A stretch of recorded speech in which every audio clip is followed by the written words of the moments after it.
The wildfires ripping through the western part of the country are bringing concern for the air quality levels in many areas. We can even see evidence of the western fires in the skies over Erie. The air quality associated with fires is going to be related to how hot the fire is burning, what it actually is burning, and how long it burns, right? So, the hotter it burns, the more material can get out there.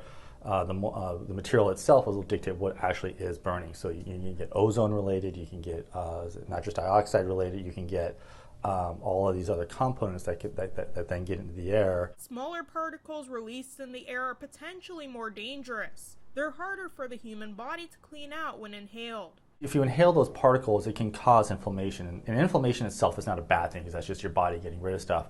But it can exacerbate any sort of respiratory issues that you might have. So if you've got COPD, if you've got asthma, all of that is going to be amplified. Now, even here in the east, we're beginning to see some hazy skies from the western blaze. So does that mean we need to be concerned about our air quality locally?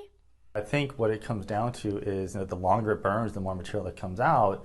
I mean, yeah, it's gonna be a big impact. Right now, it looks like it's higher up in the atmosphere. It's in the jet stream, so it's moving to the east. So it's probably a little bit higher than what we have to really worry about. It's when it starts to really kind of settle down and we start to be in the middle of that. That's when it's going to be the biggest impact on our own health. Since Erie isn't restricted by mountains or valleys, we have an advantage. The air is able to flow more freely in our area. Air quality in our region is pretty good. I think we need to be very happy about that, and we should be.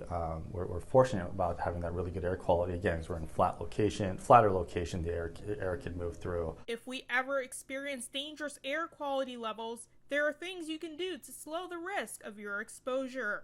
Mask wearing can help a lot, but you need ones that could actually really filter out those really, really small particles. That's one thing you can do.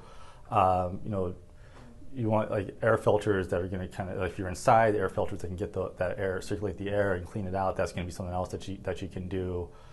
Just trying to basically get to places where the air is going to be cleaner. So if you can be down, if you know the direction that's moving, just move to different locations away from that where that plume is headed to. If you have to be out and you don't have a mask, you can always just wet a piece of cloth and put that over your mouth as well, mouth and nose. That can also keep a lot of those particles. But it's always important to think about what you're burning or putting into the atmosphere before you do it. Down the road, it can be harmful. Odessa Meredith, YourErie.com.